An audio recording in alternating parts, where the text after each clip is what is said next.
Hai guys, video kita baru saja ada masalah teknikal tadi. Jadi mohon maaf sangat-sangat sebab terbatal saya punya video tadi. Bila saya dah start video, dia akan mula macam ni. Jadi saya terpaksa skip dulu. Skip dulu kejap Guys. Kita dapat buku terakhir kita. Saya malas nak buat opening lagi.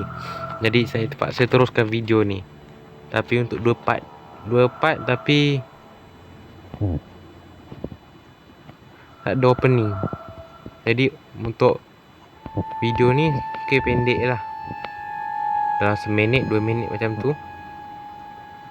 Jadi iyalah guys, untuk video hari ni sampai sini saja. Kita dah dapat 8/8 buku. Jadi jom kita keluar daripada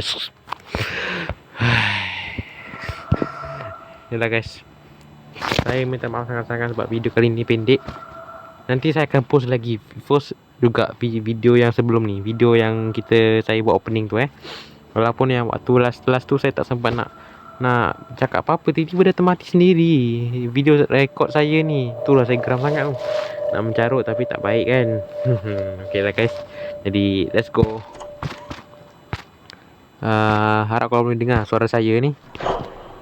Oh, kita baru lepas keluar. Okay, lepas tu jangan keluar guys. The end.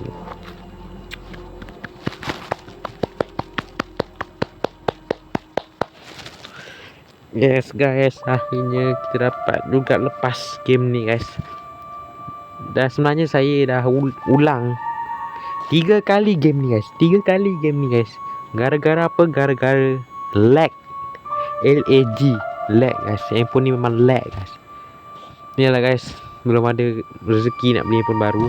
Kalau saya dah beli handphone baru, saya akan pindahkan akaun saya dekat handphone yang baru tu, akaun YouTube saya ni lah. Jadi korang jangan risau lah, saya akan teruskan buat YouTube ni. Okay, jadi dah habis. Okay, itu saja video untuk hari ni. Jangan lupa like, subscribe, komen dan share. Okay, kita jumpa lagi di game Slendrina yang akan datang. Jangan risau, ada lagi. Jangan risau, dan habis. Mungkin banyak yang kata game ni bosan lah, game Slendrina ni bosan. Memang bosan. Saya pun memang bosan. Lagi pun sebab lag, memang bosan. Saya boleh saya nak tamat cepat-cepat game ni. Okay, tapi tak apa, kita calm down dulu. Okay, kita jumpa lagi. Bye, assalamualaikum.